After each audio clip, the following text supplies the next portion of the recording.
Vitor Gomes, repórter da Rádio Bandeirantes em Brasília.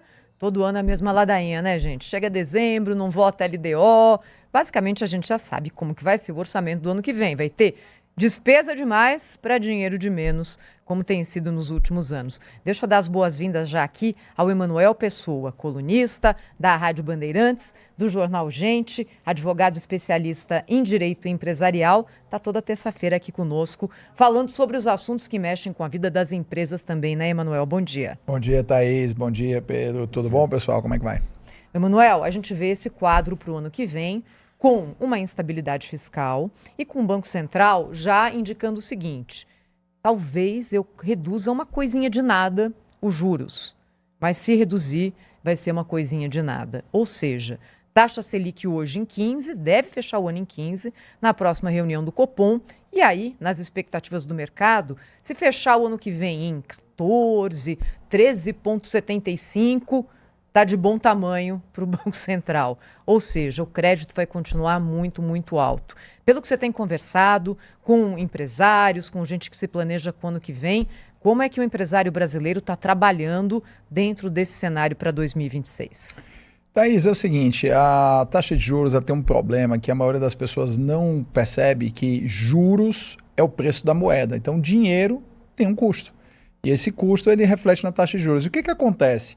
No efeito mais claro no dia a dia da classe trabalhadora, da classe média e das pessoas mais pobres, isso significa três coisas.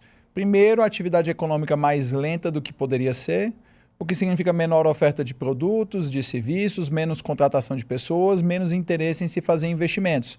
Porque boa parte dos investimentos que se faz é com dinheiro alheio, é com dinheiro de crédito, é com dinheiro de empréstimo, é com dinheiro de investimento. Então, se a taxa de juros está alta, as pessoas não tomam dinheiro no banco, porque muitas vezes o potencial de retorno é mais baixo do que você somar o risco com os juros. E além disso, as pessoas que emprestariam dinheiro vão preferir a segurança de comprar títulos da dívida pública com rendimento garantido de 15% ao ano, em vez de se arriscar em emprestar dinheiro no mercado e esse dinheiro vir a não ser pago. Esse é o primeiro ponto. O segundo ponto é que isso afeta o financiamento dos produtos, principalmente populares. Quando você chega em lojas de departamento, né, aí temos várias Brasil afora, você vai lá fazer uma compra, você que muitas vezes não tem um salário tão bom, um rendimento tão bom, você precisa de uma geladeira, você financia aquela geladeira porque você vai pensar se a parcela cabe no seu mês. Então, quanto maior a taxa de juros, maior vai ficar a parcela. E aí talvez você tenha que pegar um financiamento mais alto e vai acabar pagando mais ainda. Então, às vezes, uma geladeira de R$ 2.000, R$ 2.400, depois que ela é financiada, você vai pagar essa geladeira em 36, 48 vezes, ela saiu para o seu bolso R$ 5.000. Então nós temos aí R$ 2.600 que poderiam ter sido consumidos ou aplicado em poupança ou na melhoria do padrão de vida daquela família, que viraram puramente pagamento de juros por conta desse aumento. E o outro ponto é um ponto pior ainda, do ponto de vista de política pública, que é o financiamento da casa própria. O financiamento da casa própria é diretamente ligado ao quanto está alto a taxa de juros no Brasil. Quanto mais alta a taxa de juros, mais caro o financiamento imobiliário. E aí as pessoas, quando financiam um imóvel em 20 anos, se elas forem pagar 15% ao ano, tendo dado só uma entrada de 20%, no final dos 20 anos elas vão ter pagado 8 a 12 vezes o valor do imóvel. E por isso, obviamente, ninguém comporta e o Brasil passa a ter uma taxa de casa própria muito abaixo daquela que países em situação semelhante de desenvolvimento têm. O Brasil hoje tem uma taxa de propriedade imobiliária, a gente considera a casa própria não a quitada, mas aquela casa que ou é quitada ou está financiada, ou aquela que, embora seja irregular, num sistema jurídico anterior à lei de registro público, seria considerada propriedade da pessoa. Então, o Brasil tem uma taxa de aproximadamente 73%. Significa que um quarto da população brasileira, isso porque as estatísticas nem contam certas habitações, porque elas nem existem no papel, como, por exemplo, os barracos em favelas ou certas áreas remotas no semiárido, nem entram para a estatística. Se entrasse, a taxa seria pior ainda. Então, nos imóveis que contam para a estatística, o Brasil tem 25% da população, mais de 25% da população, 27% da população sem imóvel próprio. É um índice muito alto, então isso também se reflete por conta da taxa de juros. Essa taxa de juros, contudo, para investimento, é o efeito cascata. O empresário não investe, não contrata mais gente, não fornece mais produtos nem serviços, então o preço dos produtos e serviços com o tempo aumenta, os salários não sobem porque não existe uma demanda pelo trabalho, e quando você vai somando isso com a automação, você tem um desemprego real da população brasileira muito mais alto do que o desemprego oficial, porque ele também não conta as pessoas que recebem programas sociais, como o Bolsa Família. Então, o Brasil tem esse problema. Só quem se beneficia da taxa de juros altos são os rentistas, porque eles fazem os aportes em títulos fixos, ou alguns outros são variáveis, precisam pagar mais para que eles não vão aportar em títulos da dívida pública. Então, quando as pessoas falam que o dólar está caindo, porque o diferencial da taxa de juros é tão alta que os estrangeiros aportam dinheiro no Brasil só para fazer a diferença da taxa de juros com a inflação e eles conseguem ter esse ganho aqui no Brasil em rendimento real de mais de 8% ao ano, que eles nunca vão conseguir com títulos da dívida americana, europeia, japonesa ou chinesa. Então, professor, muito bom dia, bem-vindo aqui mais uma vez. Eu queria aproveitar aqui a sua presença para a gente também seguir nessa toada, né? Inspirados aqui nos números que a Thaís Freitas nos trouxe agora há pouco, com relação à questão esse empréstimo de 20 bilhões de reais aos Correios, né? Assim, o governo permite que os Correios façam essa operação de empréstimo, quer dizer, endividando ainda mais, aprofundando enfim, o buraco, o rombo, né, nos Correios, e coloca a gente como avalista. Nós somos os avalistas, né? Eles não vão pagar porque é uma empresa que está tecnicamente falida, não tem como pagar, e adivinha quem é que vai pagar? Nós. E a taxa de juros, que a Thaís, inclusive, nos trouxe, é um número chocante, né? É CDI mais 136%. CDI, minha gente, é um pouco menos do que a Selic. A Selic não está em 15%, a CDI é 14,9%. É 0,10 a menos da taxa Selic. Então, estamos falando de 14,9% mais 36% em cima disso, né? Portanto, assim, uma CDI mais 136%, né? Portanto, assim, é escandaloso o que a gente está assistindo aqui no nosso país. Esses números são, de fato, chocantes. Eu gostaria da sua apreciação, professor. Assim, tem como pagar isso, né? Que tipo de empresa, que tipo de negócio? É claro que como é que eu diria, no negócio da corrupção, esse dinheiro enfim, é fácil. Mas, tirante tráfico de drogas, o que é que remunera o suficiente para pagar um empréstimo com taxas dessa natureza? Olha, Cláudio, você realmente colocou bem, né? O tráfico de drogas remuneraria o suficiente para pagar esses juros tranquilamente. Eu acho que também a gente precisa pensar uma coisa, tá, Cláudio? Vou fazer uma comparação, uma analogia.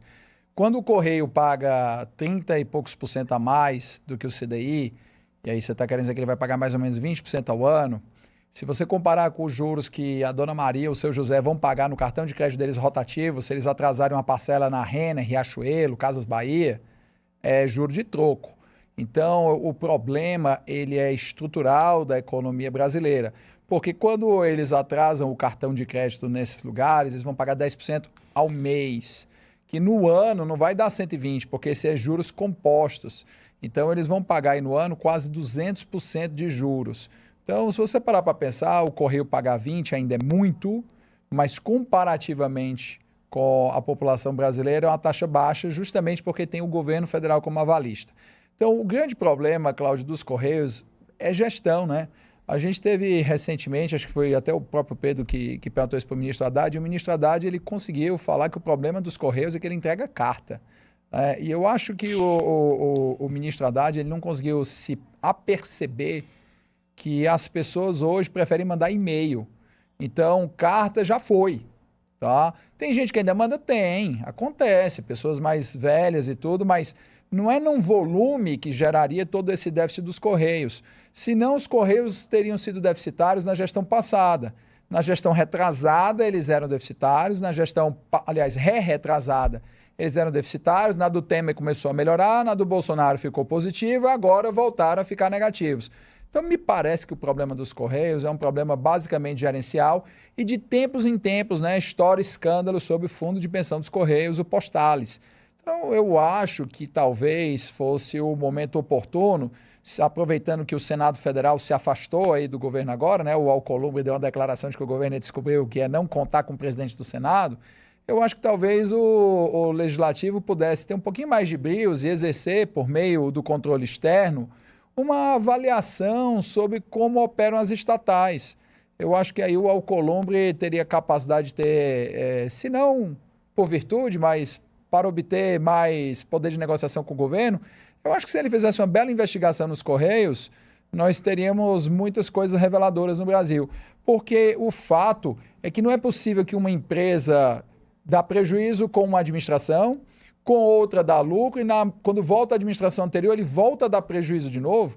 Isso não tem a ver com ser partidário, isso tem a ver com ser fatos. Então, Cláudio, sobre o seu comentário sobre a taxa de juros dos Correios, realmente é escorchante, é inapropriado e os Correios não deveriam precisar disso. Deveriam sim passar por uma reestruturação para reduzir as áreas que são deficitárias, apostar mais nas áreas que têm possibilidade de retorno, abrir mais o setor, infelizmente diminuir o número de funcionários para se adequar à realidade e ajustar o seu fundo de pensão de uma forma profissional. Se isso acontecesse, provavelmente os Correios teriam capacidade de pegar uma taxa de juros muito mais baixa, especialmente porque você ter a União como sócio, né, Cláudio, deveria diminuir tanto o risco que deveria ficar bem mais próximo da própria Selic. Mas 1/3 a mais realmente é muito. Emanuel, bom dia para você, uma boa tarde aqui de Paris. E pensando aqui na França, né, com 2,3% de juros ao ano, as pessoas ainda reclamam. Então, os franceses estão no paraíso se eles compararem com o que acontece aí no Brasil. E eu queria que você explicasse da sua maneira didática, porque o pior é que o empresariado, as empresas, melhor dizendo, os CNPJs, os CPFs que tomam empréstimo, né, eles não pagam somente os 15%. Mas pagam muito mais. E aí, Emanuel? Sônia, primeiro a gente precisa fazer duas separações muito interessantes sobre a percepção do tamanho dos juros para as pessoas. Primeiro que o ser humano ele vai se acostumando com a situação em que ele é colocado. Então o Brasil há tanto tempo tem juros altos que a população é acostumada com isso. Para você ter ideia, lá atrás tem um artigo do Milton Friedman, um economista liberal, que ele dizia que em alguns países, muitas vezes, a inflação não é apenas um problema monetário, mas também psicológico. E ele citava o Brasil, porque dizia que mesmo quando o Brasil fazia o que tinha que ser feito, a inflação continuava pelo efeito psicológico. Então, para quem é da época, vai se lembrar que uma das grandes coisas que o Plano Real fez foi quebrar a espinha psicológica da inflação. Como é que a espinha psicológica da inflação foi quebrada no Plano Real? O governo da época criou um negócio chamado Unidade Real de Valor. Então, o preço da mercadoria em cruzeiro e depois cruzeiro real mudava o tempo todo por conta da inflação. Mas a unidade real de valor, que era uma moeda fictícia, uma moeda puramente para as pessoas terem uma análise de comparação, ela variava com o dólar e por isso, com o dólar ou com a inflação, não me recordo bem, e por isso o preço das mercadorias em URV ficava mais ou menos fixo. Então, depois de mais ou menos 6 meses com a população convivendo com o URV, o governo converteu o cruzeiro real para real, fazendo a divisão pela URV. Então é como se o preço de todas as coisas tivesse ficado em URV, que era a unidade real de valor. Com isso, as pessoas já tinham se acostumado com a estabilidade do preço. Que o preço ia ser estável, que o pão, na época, pasmem, era 6, 7 centavos. A bisnaguinha, né? Dependendo de onde é, carioquinha, o que for, o pão francês. Então, por conta disso, você quebrou uma parte da espiral inflacionária. Então, no Brasil, as pessoas já estão psicologicamente acostumadas a achar que taxa de juros alta é normal. E isso se traduz por um outro problema também. A economia brasileira não é uma economia caracterizada por competição em todos os ramos. Em boa parte dos ramos da economia brasileira, o nível de competitividade é baixo, o que faz com que a taxa interna de retorno dos negócios no Brasil seja uma taxa interna de retorno muito mais alta do que a taxa interna de retorno de qualquer negócio na Europa ou qualquer negócio na Ásia ou nos Estados Unidos. Negócios lícitos, né?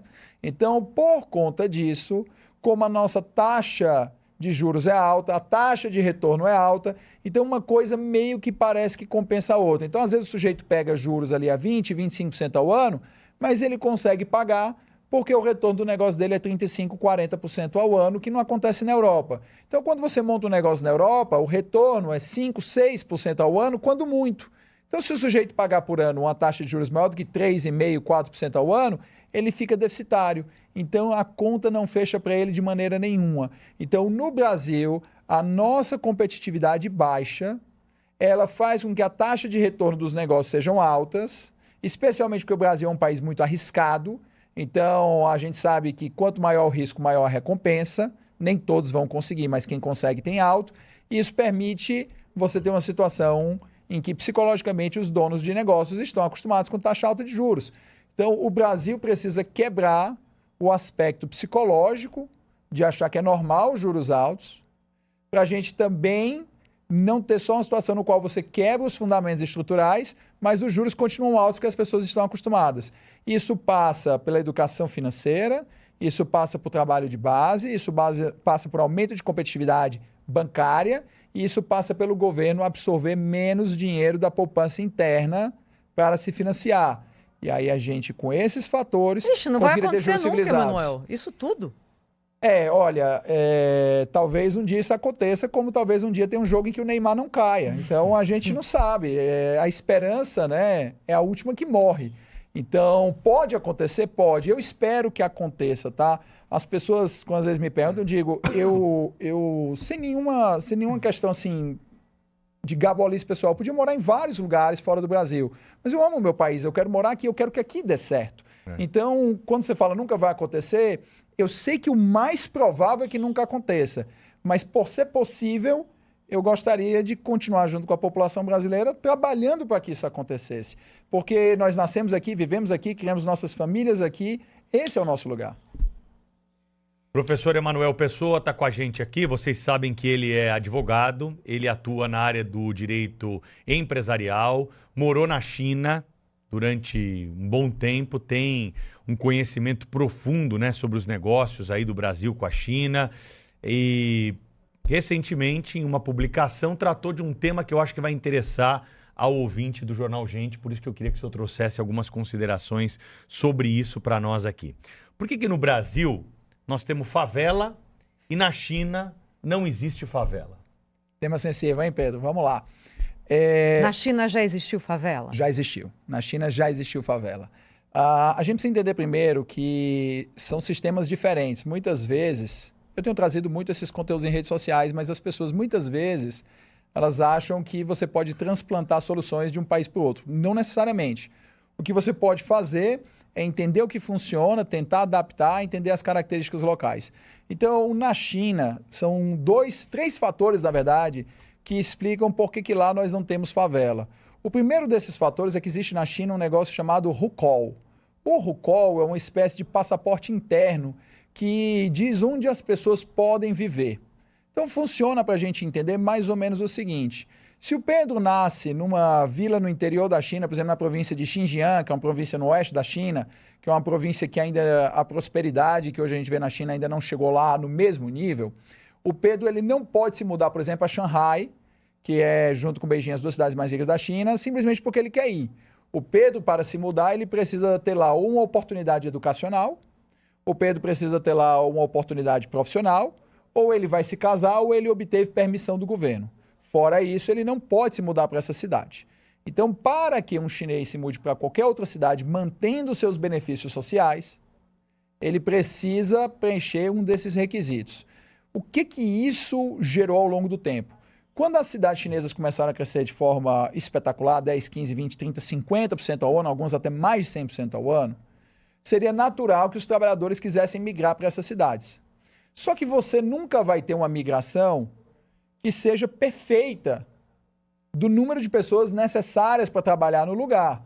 Você pode ver São Paulo, por exemplo. Por que São Paulo cresceu tanto e mesmo assim nós tivemos bairros, continuaram bairros muito pobres? Porque a quantidade de pessoas que vieram para cá, e eu me incluo, tá, Pedro? Eu sou um migrante.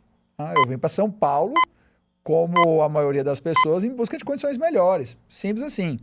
Então, em São Paulo aconteceu por ser desorganizado, desenfreado, vieram mais pessoas do que a cidade tinha capacidade de absorver. E isso vai gerando a submoradia, o subemprego, a incapacidade, você soma com o Estado ineficiente, você vai aumentando a dificuldade de você urbanizar as áreas, de melhorar saneamento, e essa situação ela vai piorando ao longo do tempo. Então, esse é o primeiro motivo na China. O segundo motivo na China é que na China eles fizeram, e aí assim, é muito debatível se foi feito da forma correta ou errada, mas na China houve uma reforma agrária muito grande, em que só nessa reforma agrária mais de 300 milhões de camponeses passaram a ter acesso à propriedade rural. A gente fala acesso porque na China existe um sistema que é como o sistema britânico, que chama leasehold. Você não se torna proprietário de um imóvel, você adquire direitos de uso por um determinado período de tempo. Isso é igual na Inglaterra. Então, para ninguém dizer que isso é uma invenção do comunismo chinês. Não, é o mesmo sistema que existe na Inglaterra, só varia a quantidade de tempo. Então, por conta disso, quando você migra de uma área rural para a cidade, você obteve a permissão, teve o RUCOL, está morando lá, se a cidade tem algum problema, se tem uma crise econômica, se você perde o seu trabalho, você não perdeu o seu direito à propriedade rural que você tinha antes.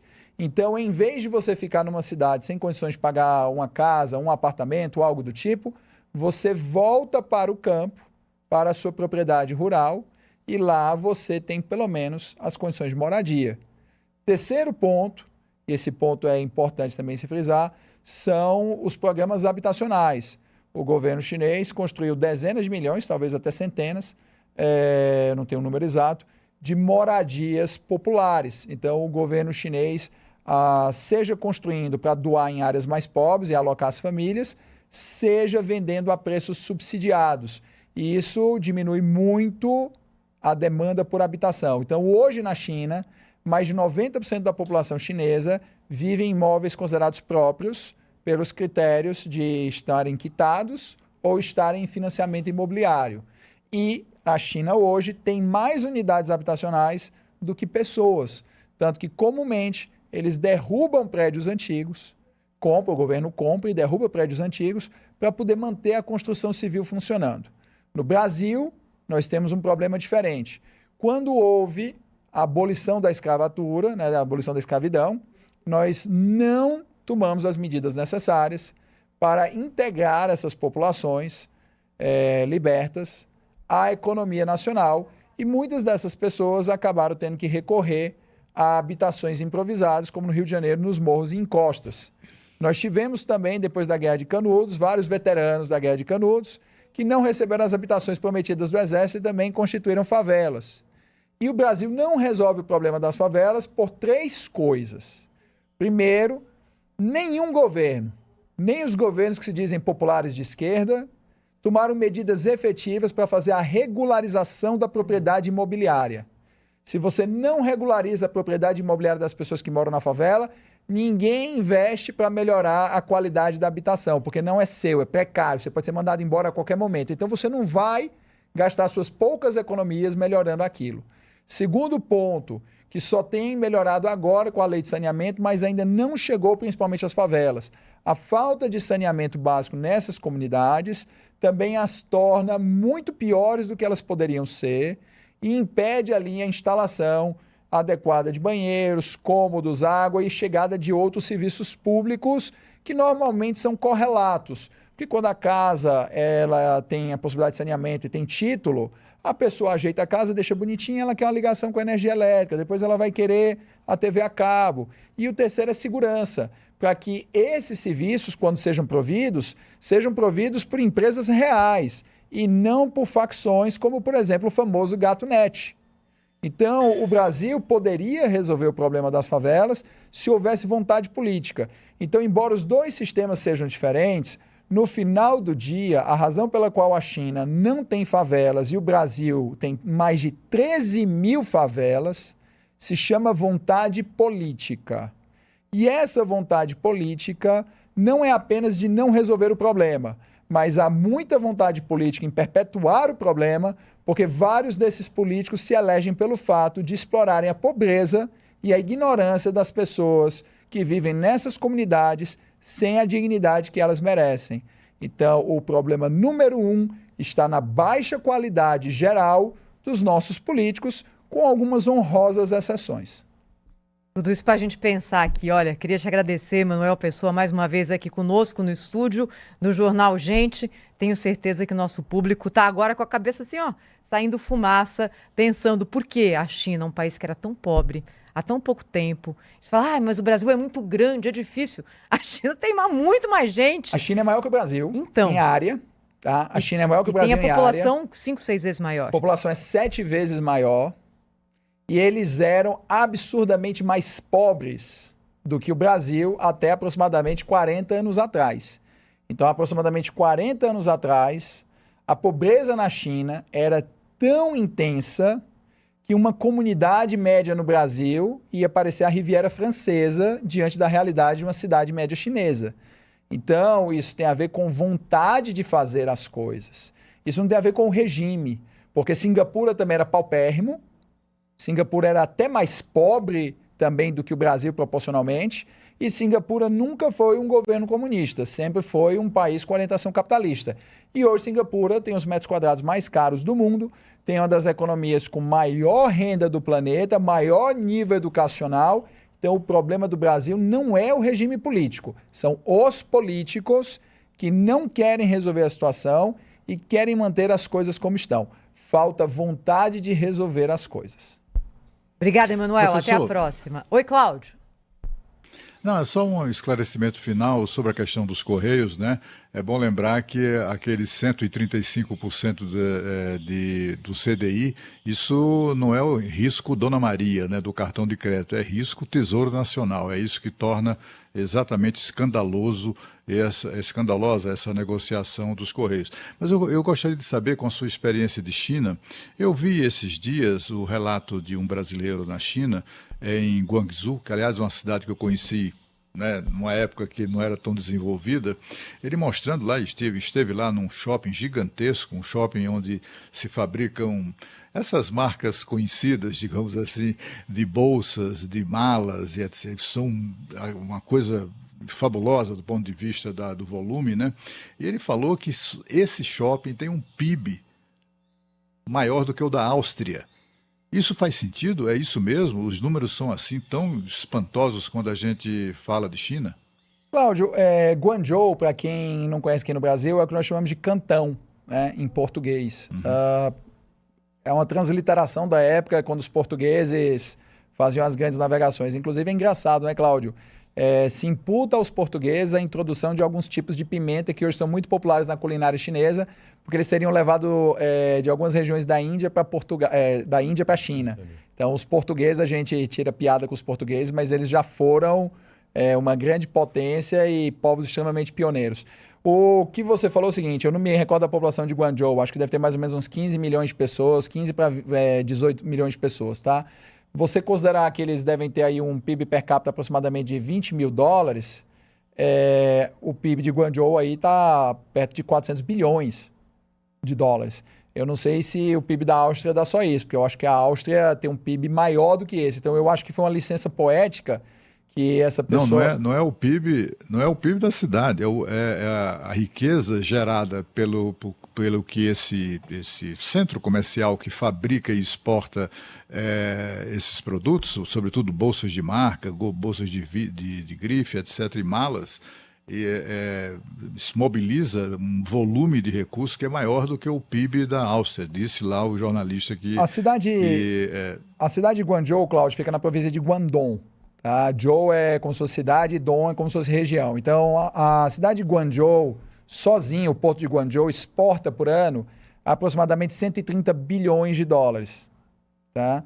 Só que além de você ter Guangzhou, na província de Guangdong, você ainda tem Shenzhen, você tem que é a cidade tecnologicamente mais envolvida da China, você junto com Hangzhou, você tem Zhuhai, que é o principal porto da China para importação de soja brasileira, mais da metade da soja que chega do Brasil na China chega no porto de Zhuhai, e é a região que você atravessa ali uma pontezinha, você está em Macau, atravessa outra, você está em Hong Kong.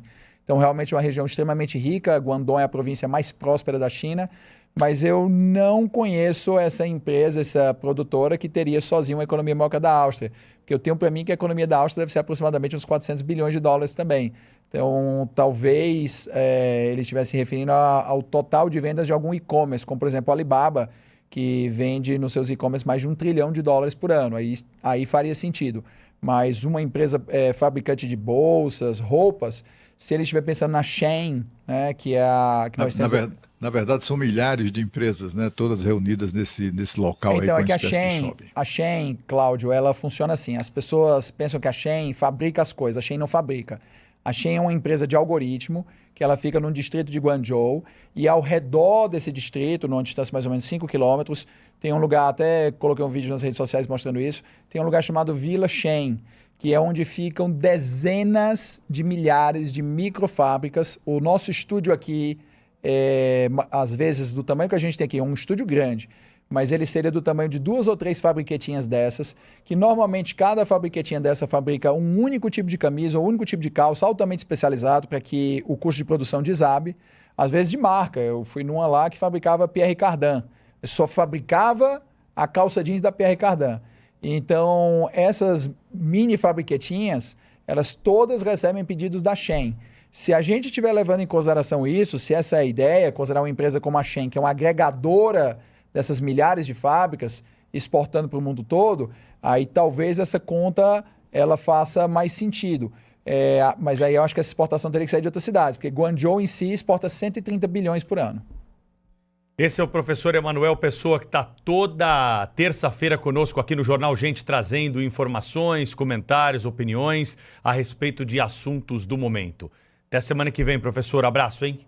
Abraço, pessoal. Fiquem com Deus. Obrigada. Jornal Gente volta já com mais informação na Rádio Bandeirantes, na Band News TV.